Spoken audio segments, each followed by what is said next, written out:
आपने एक कहावत तो सुनी होगी कि अब आया ऊंट पहाड़ के नीचे। ऐसी ही हालत मालदीव की हो चुकी है। मालदीव के बारे में तो आप जानते ही हैं कि पिछले दिनों भारत और मालदीव के रिश्ते इतने खराब हुए कि भारत के प्रधानमंत्री को जाकर भारत के लक्षद्वीप वाले इलाके में वहां पर जाकर कुर्सी लगाकर अखबार पढ़ना पड़ रहा था, और जिसकी वजह से मालदीव की इकॉनमी पर बहुत बड़ा असर पड़ा। और साथ ही साथ मालदीव का जो पर्यटन है और उसको बड़ा झटका भारत की तरफ से लगा, क्योंकि सबसे ज़्यादा वहाँ पर पर्यटन के लिए भारत के ही लोग जाते थे। और उस समय जब विवाद खड़ा हुआ तब जाकर मामला सामने आया कि क्या है पूरा मामला। मामला यूँ था कि जो वहाँ के नए नवेले राष्ट्रपति मुइज्जू हैं, उन्होंने लगातार अपनी जो कैंपेनिंग की थी उसमें प्रधानमंत्री मोदी के पुतले बना बना कर इनको चप्पल जूते मारे गए थे, या बहुत सारी चीज़ें हमने जो तस्वीरें देखी आपके साथ हम शेयर भी करेंगे। तो इस प्रकार से भारत के खिलाफ जाकर उन्होंने चुनाव लड़ा और चुनाव जीत भी गए, यानी कि एक वहाँ पर माहौल बनाया कि भारत हमारे देश में कब्जा कर रहा है, या जो भी उनके समझ में आ रहा था, अपने देश को बरगला रहे थे। और इस प्रकार से भारत के द्वारा किए गए सारे मदद को ये भूल कर दरकिनार करके ये सारी चीज़ें की है। और साथ ही साथ भारत के जो वहाँ पे कुछ सैनिक हैं, कुछ ही सैनिक हैं जो वहाँ पर उन्हीं के काम के लिए रुके हैं, क्योंकि भारत ने जो मदद की, हेलीकॉप्टर्स हो या जो भी चीज़ें हैं, उन चीज़ों के रखरखाव के लिए वो लोग वहाँ पर रहते थे और उसकी मेंटेनेंस वगैरह देखते थे। उनको लेकर इन्होंने बड़े स्तर पर कैंपेन चलाया था कि भारत के लोग यहाँ पर रहते हैं, मालदीव को कंट्रोल करते हैं। ये सारी चीज़ें होती रहती थी, क्योंकि जो पिछली सरकार थी उससे भारत के प्रधानमंत्री नरेंद्र मोदी के रिश्ते बहुत ही बेहतरीन थे। लेकिन राष्ट्रपति मुइज्जू जो हैं, ये मोदी के खिलाफ और वहाँ पर सिर्फ सत्ता में आने के लिए लगातार भारत विरोधी अनाप शनाप बयान करते रहते थे। इसी के चलते भारत और मालदीव के रिश्ते खराब हुए। लेकिन कुछ ऐसा अब निकल के आया है कि जो मालदीव के राष्ट्रपति मुइज्जू है ना, अब इनकी अकड़ ढीली हो चुकी है और अब इनकी औकात इतनी हो चुकी है कि वो भारत से मदद मांग रहे हैं। और भारत जानते ही हैं कि दयालु है, देखेंगे क्या होता है। वैसे हमें उम्मीद है कि भारत अभी फ़िलहाल इनकी मदद नहीं करेगा, क्योंकि इनको थोड़ा और इनके होश ठिकाने लगाने चाहिए। आइए पूरे घटनाक्रम पर हम नज़र डालते हैं। जय नमस्कार, मैं मोहन पाठक और आप देख रहे हैं PS Hindi news explainer YouTube channel. Channel पर नए हैं तो चैनल को सब्सक्राइब करके डेली करंट अफेयर्स और न्यूज़ एनालिसिस के लिए हमारे साथ जुड़ सकते हैं। और अंत में अपने विचारों को भी कमेंट बॉक्स में बता सकते हैं। भारत और मालदीव के रिश्तों के बारे में आप क्या सोचते हैं, क्या समझते हैं। भारत और मालदीव के बीच जो चल रहा था विवाद, उसे कौन भूल सकता है। मालदीव के राष्ट्रपति मुइज्जू ने इंडिया आउट अभियान चलाकर भारतीय सैनिकों को देश से बाहर निकालने का रास्ता बनाया। इसी वजह से दोनों देशों के बीच विवाद शुरू हुआ था और संबंधों में खटास भी पड़ी। 10 मई 2024 तक सभी भारतीय मालदीव छोड़ दें, ऐसी एक तरह से वहाँ पर बातें निकाली गई। एक तरह से फरमान जारी किया गया। कहा गया कि 10 मई 2024 तक सभी भारतीय सैनिक मालदीव छोड़ देंगे, जिनकी जगह भारत के योग्य टेक्निकल स्टाफ को तैनात किया जाएगा, जो सेना के जरूरी काम को आगे बढ़ाएगा।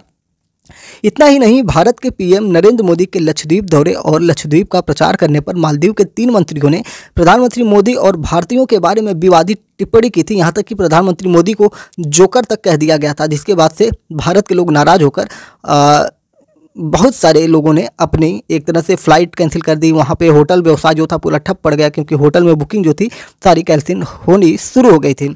पर अब लगता है कि मुइज्जू की अकड़ निकल गई है। हाल ही में मालदीव के राष्ट्रपति ने भारत से लिए उधार को चुकाने में राहत मांगी है। आपको बता दें कि 3300 करोड़ रुपए उधार चुकाने की राहत मांगी है।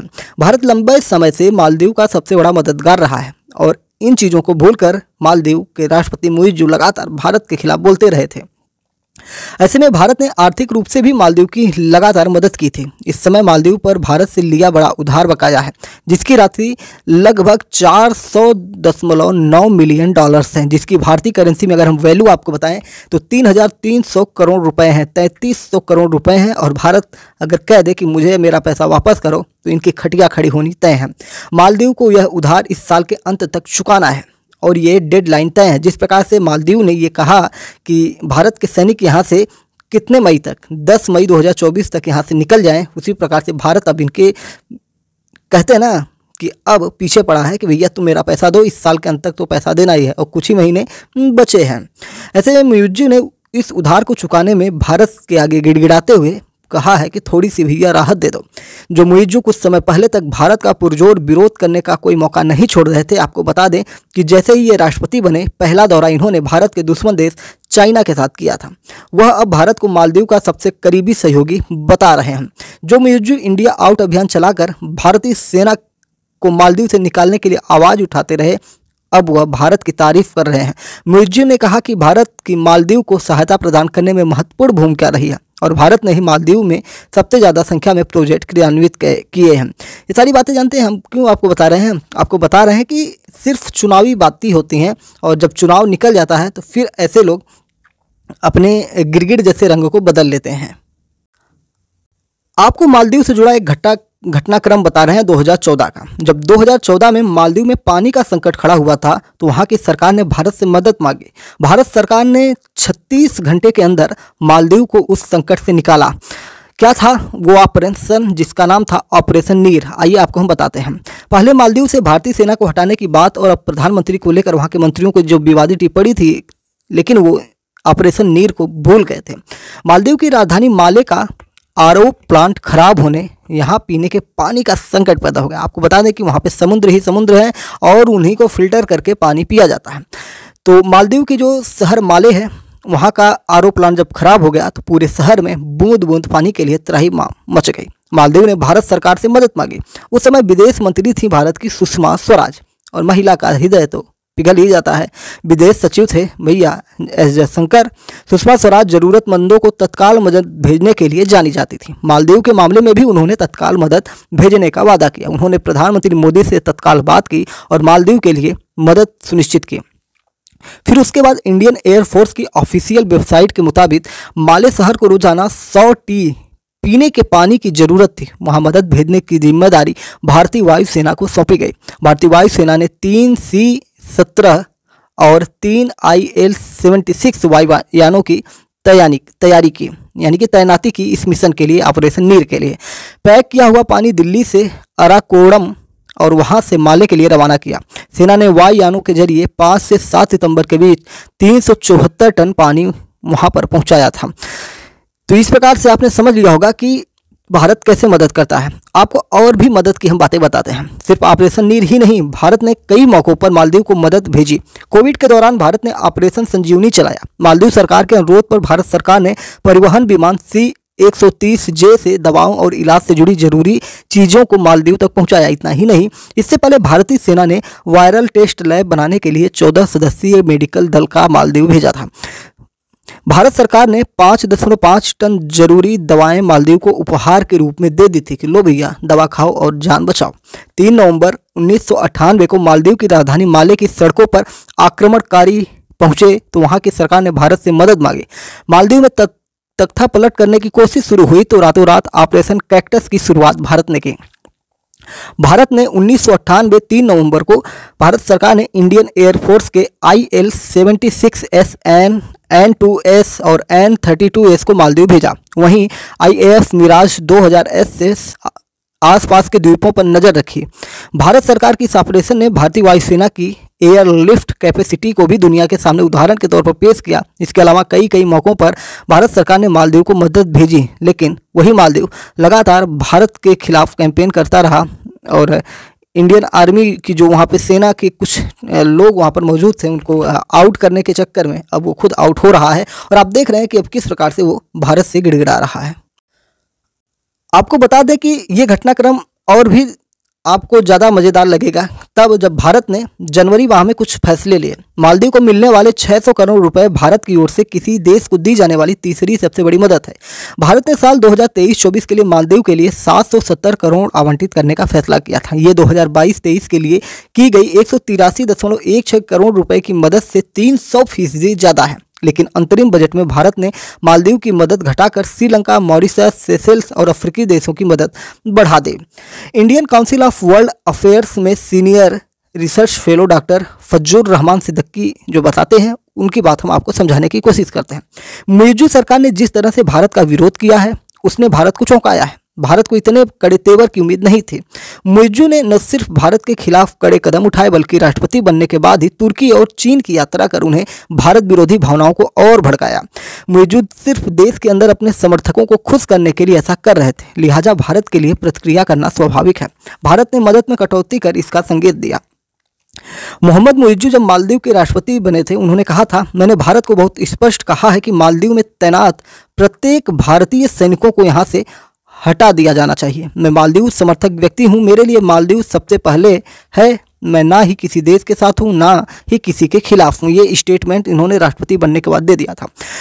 मालदीव में भारत विरोधी भावनाओं का उभार किस कदर बढ़ा है वो इस साल की शुरुआत में उस वक्त दिखा जब प्रधानमंत्री मोदी ने भारत के छोटे से द्वीप समूह लक्षद्वीप की तस्वीरें सोशल मीडिया पर शेयर की। इसके बाद कुछ भारतीयों ने लक्षद्वीप की तस्वीरें शेयर कर पर्यटकों से मालदीव छोड़कर यहां की यात्रा करने की अपील की। लेकिन इसकी प्रतिक्रिया में मालदीव के कुछ लोगों ने पीएम मोदी के खिलाफ कथित रूप से दुर्भावनापूर्ण टिप्पणी की और लक्षद्वीप को घटिया जगह बताया और ये तक कहा कि वहाँ के लोगों से बदबू आती है। इसके बाद से तो कांड ही हो गया। इसमें मालदीव सरकार के 3 जूनियर मंत्री भी शामिल थे। हालांकि उन्हें बाद में हटा भी दिया गया था क्योंकि भारत से इतना विरोध हुआ और वहां के लोगों ने विरोध करना शुरू किया क्योंकि वहां की इकॉनमी ठप पड़ने वाले थे। इसमें मालदीव सरकार ने इनको हटाया, लेकिन इस घटना से जाहिर हो गया कि मुइज्जू की पार्टी भारत विरोधी अभियान का वहां व्यापक असर है। मुइज्जू सरकार ने सत्ता संभालते ही भारत से वहां मौजूद भारतीय सैनिकों को वापस बुलाने के लिए कहा था। इसके बाद वो इस मुद्दे को शांतिपूर्ण ढंग से सुलझाने के लिए भारत और मालदीव के बीच कोर ग्रुप की एक बैठक भी की थी। दूसरी बैठक जब होने वाली थी तो बहुत कुछ चीज़ें थी और भारत ने उस समय जनवरी माह में ही इनको संदेश देना शुरू कर दिया। नई दिल्ली के जवाहरलाल नेहरू विश्वविद्यालय में चीनी अध्ययन केंद्र में एसोसिएट प्रोफेसर अरविंद एलेरी ने उस समय स्टेटमेंट दिया था। उन्होंने कहा था कि भारत सरकार का रुख एकदम नहीं बदला। भारत ये संकेत नहीं देना चाहता कि उसने मालदीव के साथ संबंधों को लेकर कोई विपरीत कदम उठाए। मोदी सरकार थोड़ा रुक कर कदम उठाना चाहती है। इसलिए हो सकता है कि अंतरिम बजट में मालदीव की सहायता में कटौती की गई है, लेकिन पूर्ण बजट में इसमें बढ़ोतरी हो सकती है। तब तक संबंधों में थोड़े सुधार हुए तो मदद बढ़ाई जा सकती है। अरविंद एलेरी एसोसिएट प्रोफेसर जेएनयू उन्होंने स्टेटमेंट जो जारी किया था, उन्होंने कहा था कि भारत ये बताना चाहता है कि मालदीव भारत का विरोध भी करे और उससे आर्थिक मदद की उम्मीद भी करे, ये नहीं चलेगा। इसलिए उसने श्रीलंका, सेशेल्स और मॉरिशस जैसे देशों के लिए मदद बढ़ा दी थी। लेकिन वो ये भी कहते हैं कि मालदीव के रुख को देखते हुए भारत की ओर से इस तरह के संकेत देना बहुत ज़रूरी था। भारत ये बताना चाहता है कि मालदीव भारत का विरोध भी करे और उससे आर्थिक मदद ले, ये नहीं चलेगा बबुआ। और इसीलिए अन्य देशों के लिए उसने अपनी बातें रखी और अपने पैसों को वहाँ पर ट्रांसफ़र कर दिया, ये बताने के लिए मालदीव को भारत विरोध का नुकसान ही झेलना होगा। उस समय जब नई सरकार बन रही थी और राष्ट्रपति मुइज्जू बने थे और भारत के खिलाफ बयानबाजी चल रही थी, तो मालदीव के विपक्षी दल जमहूरी पार्टी के नेता कासिम इब्राहिम ने राष्ट्रपति मोहम्मद मुइज्जू से उस समय अपील की थी कि वो औपचारिक तौर पर भारत और पीएम मोदी से माफ़ी मांग ले, नहीं तो हालत बद से बदतर हो जाएगा। इब्राहिम ने द्विपक्षीय संबंधों को बेहतर करने के लिए राजनयिक सुलह करने के लिए भी मुइज्जू से अपील की थी। इब्राहिम के बयान को मुइज्जू की उस प्रतिक्रिया से जोड़कर देखा जा रहा था जिसमें उन्होंने भारत को निशाने पर लिया था।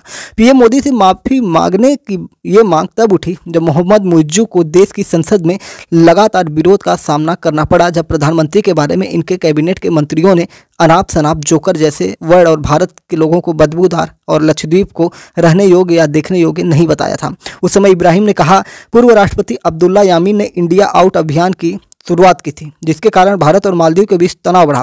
पूर्व राष्ट्रपति इब्राहिम सोलिह ने भी इस अभियान का विरोध करने में देर की। चीन से लौटने के बाद मुइज्जू ने दवाओं के मामले में भारत पर निर्भरता कम करने की बात कही थी।